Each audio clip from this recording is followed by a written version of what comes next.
What is up? GoodMicWork back at you. I apologize I haven't been up in a couple of weeks. I did not see or review last Monday night's Raw, the November 2nd edition. Turns out to be not that big of a deal because 2 days later, all of the WWE's plans had changed due to a tiny little injury that the greatest worker in their company currently sustained. So we will talk about all of that here in this upcoming episode. Very video heavy November as well. Of course, we have Survivor Series right on the horizon. In addition to this video, you're also going to get two pay-per-view reviews in between now and Survivor Series. One of them will be up this week. The other one will probably be up the week after that. So keep an eye on my channel for those video releases. As usual, I like to inform everybody now in each video who are stopping by for the first time to subscribe to my YouTube channel and give that like button a click. You can follow me on social media. I am on Facebook and I am on Twitter. You will get all sorts of opinions and channel updates on those respective sites periodically. Also go to my website, GoodMicWorkCommentaries.com, where you can get even more news and view all of these YouTube videos, as well as download for free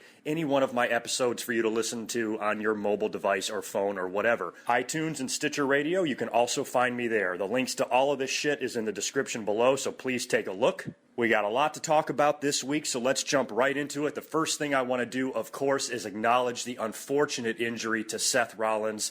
Completely tore his knee up in their overseas tour. I think he was in Ireland when it happened. The news broke earlier this week. I did give some of my opinions about it, including a long message on Facebook that I posted giving you guys an update on when I was actually going to be talking about this. I did not come up and make a video right away. I did not want to make one video specifically dedicated to Seth Rollins' knee. I wanted to wait until after Raw, because as we know, Seth Rollins is set to defend the WWE title against Roman Reigns at Survivor Series, so the WWE has got to drastically change their plans. So I figured there was no point in me coming up and talking about Seth Rollins' injury until after Monday Night Raw to see what the WWE is going to do and how the plans for Survivor Series have changed. The news did break about the tournament basically the same day that Seth Rollins injured his knee. WWE announced that there would be a 16-man tournament, and I immediately got extremely excited. I think we all did. I was thinking Deadly Game Part 2. And between now and Survivor Series, that won't be the last time you hear me mention Deadly Game either. But I was thinking it was going to be some grand 16-man tournament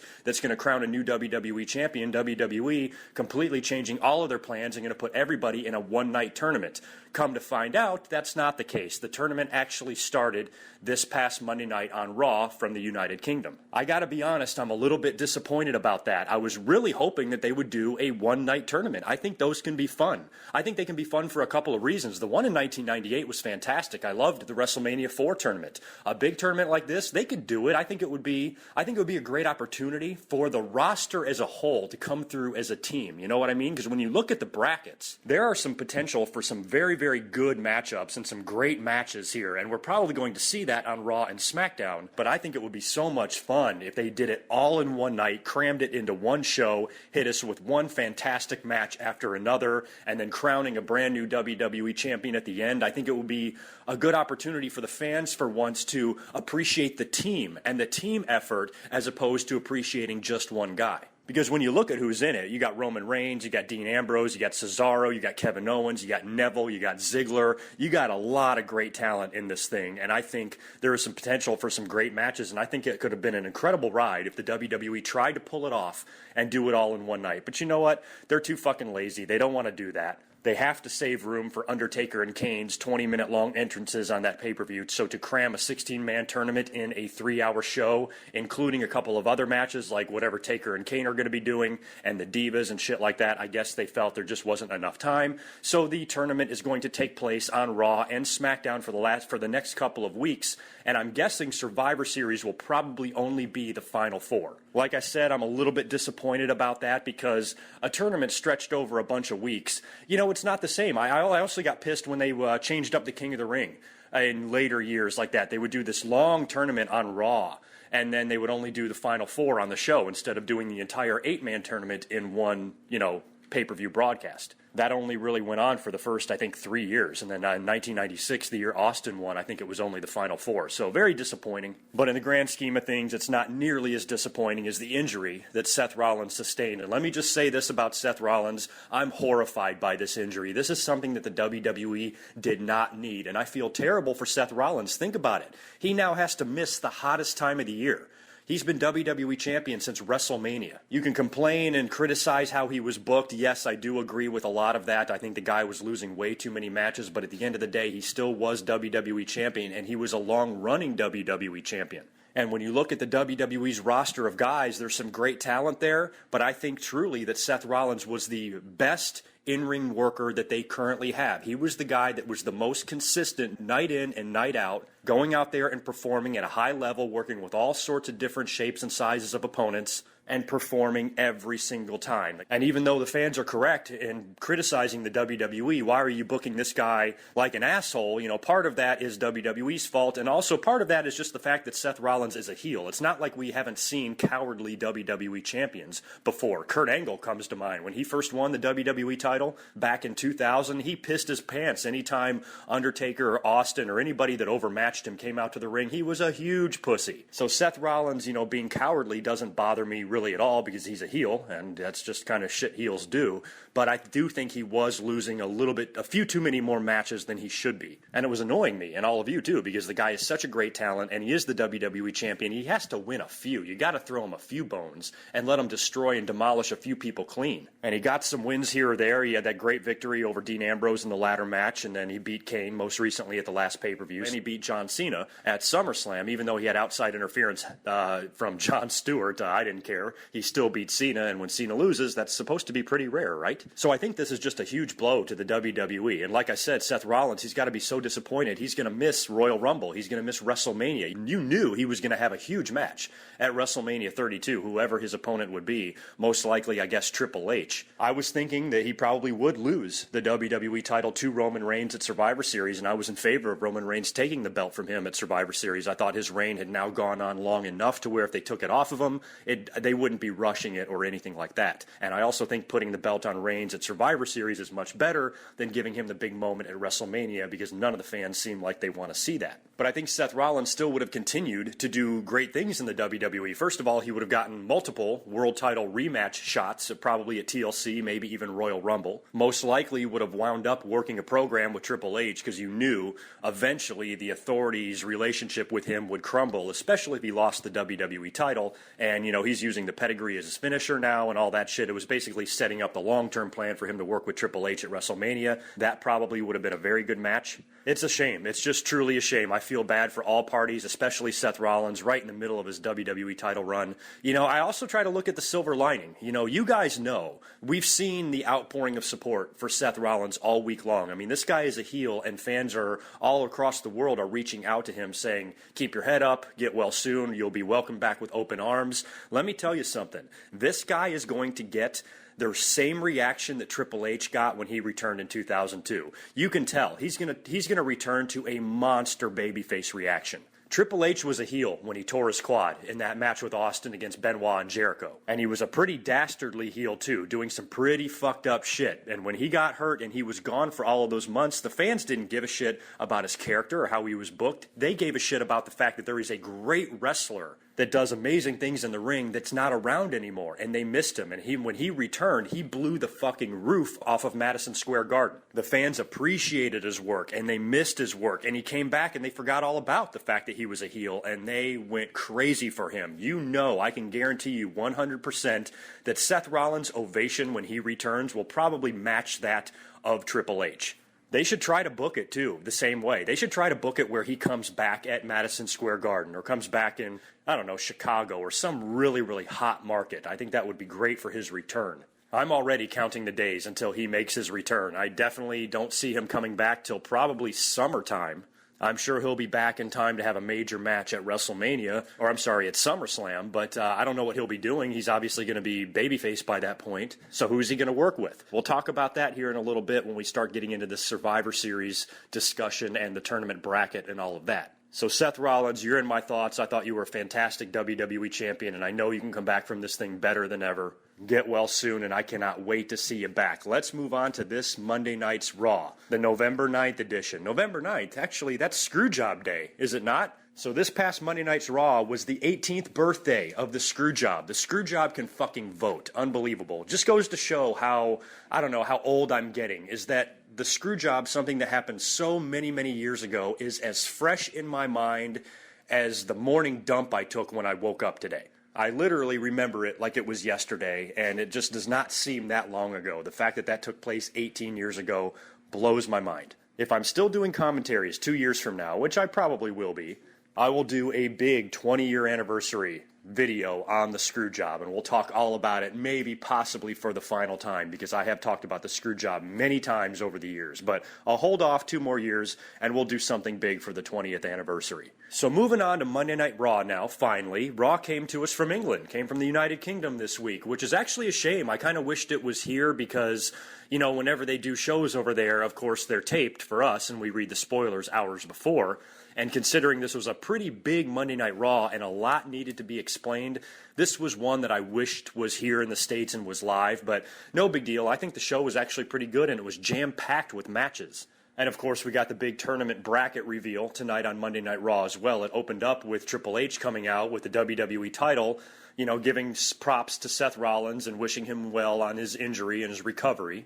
And then going on to talk about how the WWE, I guess, is going to have the tournament. Or he calls out Roman Reigns, He calls out Roman Reigns and basically offers Roman Reigns Seth Rollins' spot. This was a little bit hokey because you know the character that Roman Reigns is. He's not going to fucking accept this offer, obviously. So Triple H has got his arm around him and said, you know, this belt is yours right now. You can pick up right where Seth left off. You can be our guy, the face of the company, everything you've worked so hard for, everything you got screwed out of at Money in the Bank and WrestleMania, you can now have. I'm giving it to you. And, of course, Roman Reigns in a very John Cena-like way. No, I want to earn it myself. Fuck you. I don't want to have your belt. And Triple H was basically like, yep, I knew you were going to say that. That's why I didn't pick you to begin with. The tournament starts right now. And, by the way, so does your match. And you're wrestling the Big Show. So the Big Show comes right out to the ring to kick off this WWE title tournament against Roman Reigns. And, of course, not surprisingly, Roman Reigns does defeat the Big Show and advance. Now, we're going to get into a few of these other matches here in just a minute as far as the tournament goes. Actually, let me just blow through some of the tournament matches real quick that we saw on Monday Night Raw, just so we can get an idea of the brackets. Now, the SmackDown tapings are probably going on as I am currently speaking. I have not read them, but I know a couple of more matches are taking place. I think Neville and Barrett are wrestling, and then Del Rio is working with somebody as well. So I would imagine maybe Neville and Del Rio will advance here on SmackDown most likely, but I don't know the true results of that and probably won't for the next day or two. But as far as Monday Night Raw goes, of course, we had Roman Reigns defeating the Big Show. We also had Kevin Owens defeating Titus O'Neil, so he advances. He's on the other side of the bracket. Dolph Ziggler defeated The Miz, and did anybody catch JBL's line? I just thought it was so fucking brilliant. I guess Ziggler... Miz was working his legs or working his knee. Maybe he had him in the figure 4 or something like that. So Ziggler's knees and legs were injured. He winds up beating The Miz. And then JBL with the line of the night after Michael Cole says, oh, well, I hope the damage hasn't been done on Dolph Ziggler's legs or whatever. JBL's like, hey, winning will make you heal much faster. Ha, ha, ha. Yes, how true that is, JBL. Very funny shit. So Ziggler also moves on. Cesaro ended up beating Sheamus. Wade Barrett was out there accompanying Sheamus to the ring. And I guess Wayne Rooney, not really familiar with soccer. I guess he's a big soccer star over there, and he was in the front row, and he's talking shit with Wade Barrett, and of course he slaps the hell out of him. It was enough to distract Sheamus, and Cesaro was able to nail him with the big uppercut or something and get the pin. So Cesaro advances, setting up a match between him and Roman Reigns, probably next week on Raw. So I think it's safe to say that Cesaro's quest to become WWE champion will end next week on Raw. He will not be defeating Roman Reigns. And Dean Ambrose also got a first-round victory over Tyler Breeze, and he's also on the other side of the bracket from Roman Reigns. Now, let's just kind of take a look and examine this and wonder what the WWE is going to do as far as this tournament goes. And I'll get back to Raw here in a minute, but we might as well talk about this Survivor Series tournament and what the WWE could do. Now, they got a couple of options in my mind. They could take the lazy route, and, you know, if their plan originally was to put the belt on Roman Reigns and have him beat Seth Rollins for the title, if they still want to get from point A to point B, they just need to change the stuff in the middle, then it just looks like the Authority is going to try to throw obstacles in Roman Reigns' way throughout this tournament, and he's going to keep overcoming them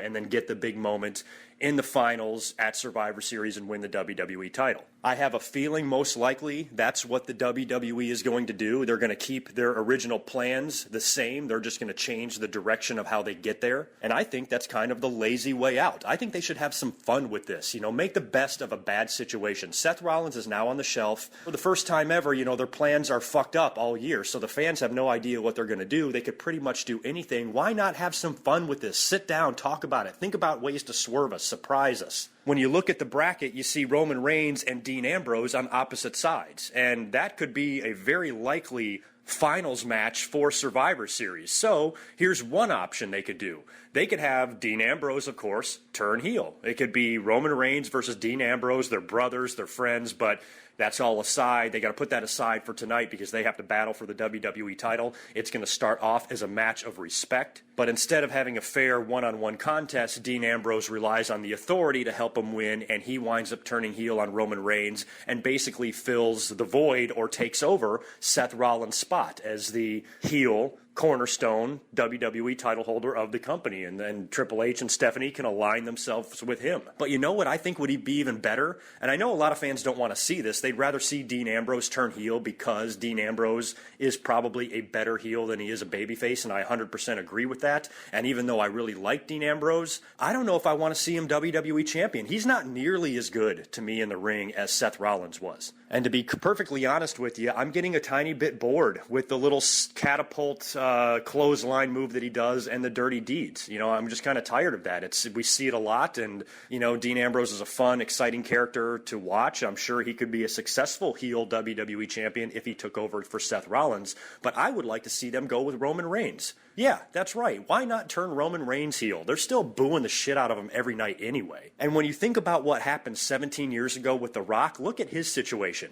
He was a babyface, of course, and he got booed out of the building. Die, Rocky, die. They fucking hated his guts. He went heel, became a very, very successful heel, and then right after SummerSlam, after he lost the title in that ladder match to Triple H, he was briefly a babyface. The fans were getting behind him. He was feuding with Vince McMahon. Vince was trying to stop him from getting in the tournament. The crowd loved him. Fans were going nuts. It turned out to be this big ruse where he was on Vince McMahon's side the whole time, and then he turned on Mick Foley at the end and turned on all the fans, joined up with the corporation, and then the next Monday night on Raw, the following night on Monday Night Raw, cut a promo that Roman Reigns could easily cut. Roman Reigns should go out there the night after Survivor Series if he turns heel and cut literally the same exact promo that The Rock did the night after Survivor Series 1998. When The Rock was like, Rocky sucks, die, Rocky, die, The Rock never, ever forgot that. And The Rock is going to damn sure make sure that you never forget it either. And he gave the fans a tongue lashing. What if Roman Reigns went out and did the exact same thing? I would love to see Roman Reigns as that heel WWE champion with Triple H, because they need, if they want to continue this authority angle, they need somebody to come in there and fill that role of Seth Rollins. So why not have some fun with it? Make Roman Reigns the heel. He can easily turn back into being a babyface, less than a year from now after the fans maybe accept him more as a heel. And I think it could be the least WWE could do, since they refuse to turn John Cena heel, and all the fans are so sick of him year in and year out of being the same guy, and WWE just refusing to ever do anything different with him at all. They can avoid the same type of deal with Roman Reigns if they took advantage of this Seth Rollins injury and said, let's turn Roman heel. He's being booed anyway, let's do it right now. He can have a heel run as WWE champion and go into WrestleMania, I don't know, to face Brock. He can go face Brock and drop the title to Brock. And then Roman Reigns and Triple H, they can have their issues. Triple H will give him shit for losing the belt, and then they start feuding with each other, and then they have a SummerSlam match or something like that. So long term, I think Roman Reigns would be a good heel. And when you think about how similar the situation is to The Rock in 1998, first of all, The Rock and Roman Reigns are related, and instead of Vince McMahon, you've got Vince McMahon's son-in-law. So it's like the next generation. I wouldn't even care that it's a rehash of an angle. I wouldn't care. It would be awesome to see that. So I think if they did something like that and made Roman Reigns the heel, made Roman Reigns the WWE champion, make it seem right now on TV like he's not interested. He's trying to play it off. No, I don't want your help, Triple H. I don't want you to give me the belt. I want to earn it on my own. I want to be a true babyface. And at the end, he swerves everybody, fucks over Dean Ambrose in the finals or something like that, beats the shit out of him, and becomes this very intimidating, scary monster heel WWE champion that has basically the person in charge in his back pocket. That would be crazy. So I think that if WWE wanted to have a little bit of fucking fun and they just took a goddamn chance and stopped worrying about any money they might lose from little kids buying Roman Reigns merchandise and shit like that and just had some fun with it, I think that would be great. I would much prefer, as crazy as it sounds, I'm probably in the minority on this. I think more people would rather see Dean Ambrose as a heel, not me. I'd rather see Roman Reigns as a heel. And then he can feud with Ambrose, just like The Rock did when he feuded with Mankind after he beat him in the finals of the tournament in 1998. He feuded with him at the next pay-per-view. Reigns and Ambrose can have a TLC match, and Reigns can win. Then they can have another match, maybe at the Royal Rumble. Reigns can win again. And then he goes on to WrestleMania to drop the belt to whoever gets the title shot, hopefully Brock. And then if you get past WrestleMania and start getting into the summertime, now you're about the time when Seth Rollins will be making his return anyway. So there's lots of things that they could do to have a little bit of fun, but I have this sickening feeling that the WWE is just going to flat out put the belt on Roman Reigns like they probably planned to all along. They're just going to change the story of how they get from point A to point B. And Kevin Owens is another guy. He came out on Raw and won his match and cut a great promo on the UK fans. You know, this guy's very good on the mic, and if they need a shit-talking, good in-ring working heel to replace Seth Rollins in that role, Kevin Owens could be a candidate. What if the Authority makes him WWE champion? What if, he makes it all the way to the finals to face Roman Reigns, and the Authority, does something to fuck over Roman Reigns and give Kevin Owens the title, and they can basically continue on the same course they were continuing with Seth Rollins, just Kevin Owens is in his place. Sheamus is also a wild card in this thing. He lost his first round match on Monday Night Raw, but he's still walking around carrying that briefcase. So whoever comes out of the tournament on top and wins the WWE title, Sheamus could always come out and cash it in as well. And when you think about it from that point of view, if Sheamus is ever going to cash in the WWE title, this should be it. The WWE champion is on the shelf. Plans have changed. Sheamus is walking around with that briefcase.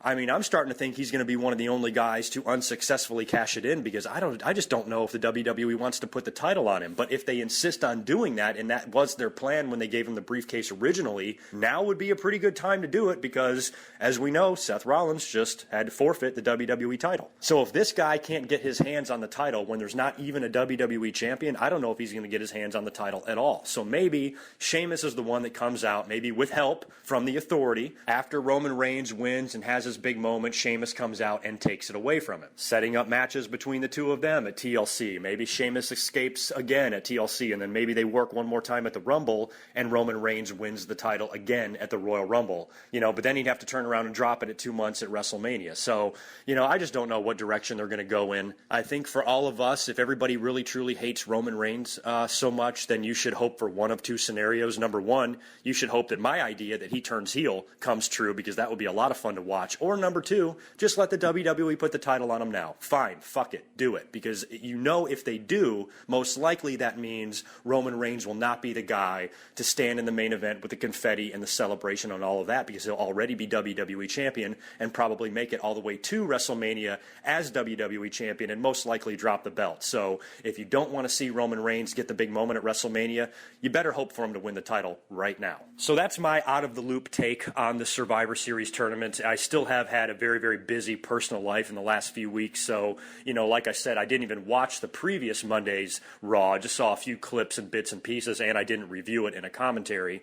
And now, of course, we fast forward through Seth Rollins' injury into this last Monday Night Raw that we just saw. WWE scrambling around to come up with ideas and try to fix Survivor Series now that their WWE champion is on the shelf.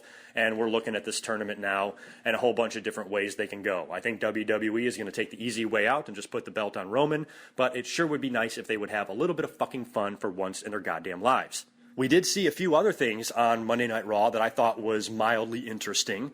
Number one was a couple of Divas matches. It looks like we got a couple of pretty solid feuds here in the Divas division. Number one is Paige and Charlotte. Now, Paige ends up having a match with Becky Lynch. Becky beats her with a roll-up. Like, Paige tried to grab her tights, and then Becky reversed it and ended up grabbing hers and pinning her by cheating and rolls out of the ring. But what I liked about it is this match was booked like a dude's match, was it not? I mean, all this shit from the Divas is always so stupid and corny and dumb and fucking dumb. But this was very reminiscent about how any, generic angle between two male wrestlers would be booked. Babyface wins with a surprise roll-up. It pisses off the heel. Paige, of course, grabs Becky, throws her outside of the ring, starts brawling with her, and then they go to the table. How often do we see Divas fucking around with the announce tables? She's ripping the monitors out just like any man wrestler would do, gets Becky up on the table, and puts her in her submission finishing move on the fucking table, which was pretty cool. Now, unfortunately, these girls are probably a little bit too light to actually crash through these tables and break them, so it's not like they could do any crazy spot, but I think putting her in her submission move, whatever the fuck it's called,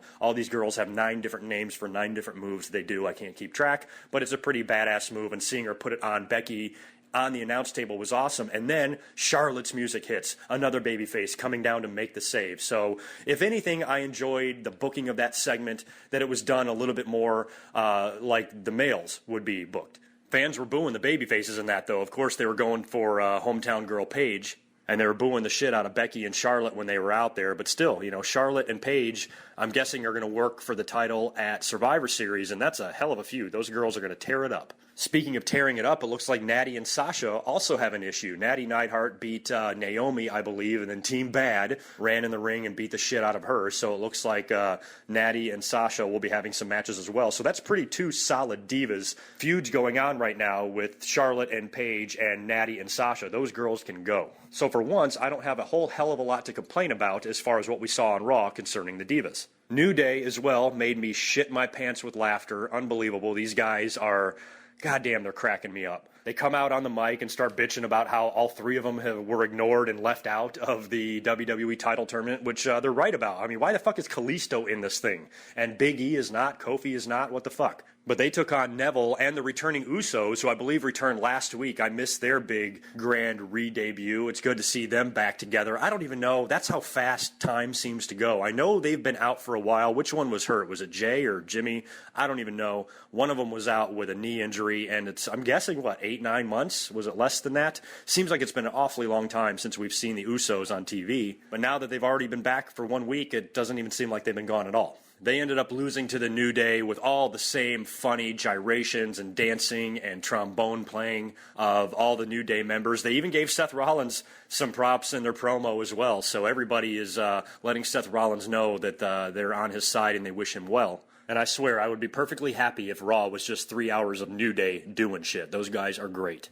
Now on to the main event segment of Monday Night Raw. Now, Bray Wyatt, they had been teasing all night long. They had gone through the entire 3-hour Monday Night Raw show, showing highlights and clips and footage of all the dominant moments from the many years of the Brothers of Destruction. Great moments from Taker, great moments from Kane.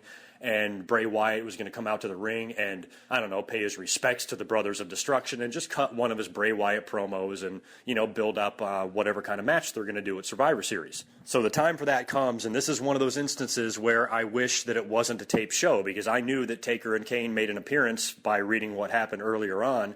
It would have been much better to see this live and been surprised by this, but... you know, the fact that they saved this till the main event, they're not going to have this main event segment just be Bray Wyatt talking and the show goes off the air. You had a pretty good idea that Kane or Taker or both were going to be making an appearance in this main event segment. And Bray Wyatt went on and on, of course, in his creepy way that he does about how these 2 guys are dead, their legacies are over, and they're not nearly as intimidating as they once were. And then we go back to something that I'm really not a fan of, you know, all the spooky lightning tricks and all of that. The lights go out. You know, another video package of Kane and Taker comes up on the Videotron there, and then you hear the gong, and then there's several different lightning strikes. The posts catch on fire, the stage catches on fire, and then finally Undertaker and Kane come out together to the Undertaker's music and make their way to the ring. Bray Wyatt is standing there pretty much scared shitless, but he doesn't leave the ring. They get in the ring with him. It's the 2 Brothers of Destruction staring at the one Bray Wyatt. The lights go out, come back on, and the rest of the Wyatt family is surrounding the ring, including Braun Strowman. They all start brawling. Kane and Taker have a stare down with Strowman. He gives them a double clothesline. They eventually get him out of the ring and clothesline him over the announce table. Basically, the Brothers of Destruction won this fight against 4 guys. They closed the show standing tall, walked back to the entranceway, and put their fists up in the air. Very awesome. You know, you're not going to see the Brothers of Destruction together much longer. Both of these guys are 88 years old each. I don't know how much longer we're going to be able to see this. And, you know, to see it now is almost just, you know, it's almost sad. You know, Survivor Series, when you think about it, these guys are going to team up, I'm guessing, probably to take on the Wyatt family. Are they going to do it by themselves? Is this going to be a Survivor Series type match? Are they going to recruit 2 other guys? Are we going to see Sting, perhaps, on on their team. I still don't really know what they're going to do. A match has not been announced yet, but I'm guessing, considering that there are 4 Wyatt family members, Taker and Kane will probably have to find 2 others to team up with them and have some sort of a match, I'm guessing. I'm also wondering if Kane and Taker were even scheduled to appear on the show. I'm wondering if they did because of the injury to Seth Rollins. You got to think about it. Seth is on the shelf. John Cena, of course, is off doing something. So they need some star power out there. So bringing Kane and Taker back this early right now might not have been the original plan, but it was still cool to see them. And you know it was a thrill for the England crowd there to see those 2 guys coming out together because, like I said, we're not going to see it very much longer. So all in all, not the greatest Raw, but pretty solid just because we got some good matches on the show. The Divas stuff was decent. And, of course, we got the Brothers of Destruction. And I was, for the most part, happy enough with Raw. One thing I didn't mention also, Alberto Del Rio, I think, came out as well and cut a promo with Zeb Coulter. Now, Alberto, I love him. The only Mexican guy I know that goes to the fucking tanning bed. But still, I think Alberto Del Rio is an awesome worker. I don't know why fans give him shit. I'm glad to see him back, and I'm a fan of his work and what he does. But I do not like this alliance with Zeb Coulter. It just seems strange to me. And I mentioned when he made his return at Hell in the Cell that I thought the only reason they put Coulter with him is just to throw the fans off. When Zeb Coulter came out there, scooting out there on his little hover round, you were automatically thinking Jack Swagger was going to be the guy to come challenge John Cena. And then they swerved us and brought out Del Rio. Now they have to end the stupid Mex-American alliance or whatever the fuck they're calling it between Del Rio and Zeb because, I don't know, something just doesn't feel right about it. But, you know, who knows? They're just killing time. They cut a terrible promo on Monday Night Raw. Global politics. Who fucking cares in the world of wrestling about this stuff? I don't know why they constantly bring up shit like this, like immigration and Vladimir Putin. You know, the people that watch wrestling don't want to fucking hear about this shit. We get enough of that crap on the news. It's not interesting. It didn't draw any heat at all. And I think it's hurting Alberto Del Rio. I think he's just killing time, coming out there every week with Zeb, cutting promos until John Cena comes back because you know those guys are going to have matches. John Cena will probably wind up winning the belt. Maybe that's when we will see Zeb Coulter and Del Rio split up and Del Rio can be babyface. I don't know what the fuck. All I know is as happy as I am to see Del Rio back, I am really not happy with this current alliance with Zeb Coulter, and I hope they move on from this rather quickly. So I want to hear what you guys thought of Monday Night Raw. Also, I want to hear your thoughts on Survivor Series. What would you like to see? Do you want to see the WWE do something fun with this tournament? Do you agree with me? Put the belt on Roman Reigns, and he can win a hard-fought match against his brother, Dean Ambrose, and beat him clean for the WWE title, or he can beat Kevin Owens for the WWE title, or they can have some fun and turn the guy heel, turn Roman Reigns heel, turn Dean Ambrose heel, put the belt on Kevin Owens. One of those 3 scenarios I think would be awesome to see. I think all of us can come up with much more interesting scenarios than what the WWE will probably wind up doing, and that's what makes all of us so goddamn awesome, is it not? So anyway, that is it for tonight. I have got to get out of here. I will be up here next week after Raw. I will not take another week off. There's probably going to be a lot more to talk about as it relates to Survivor Series, and like I said, keep an eye out for the 2 pay-per-view reviews that I will be releasing in the next week or 2 as well. I will talk to you guys in just a couple of days when we play a game. A very, very deadly game. Until next time, peace.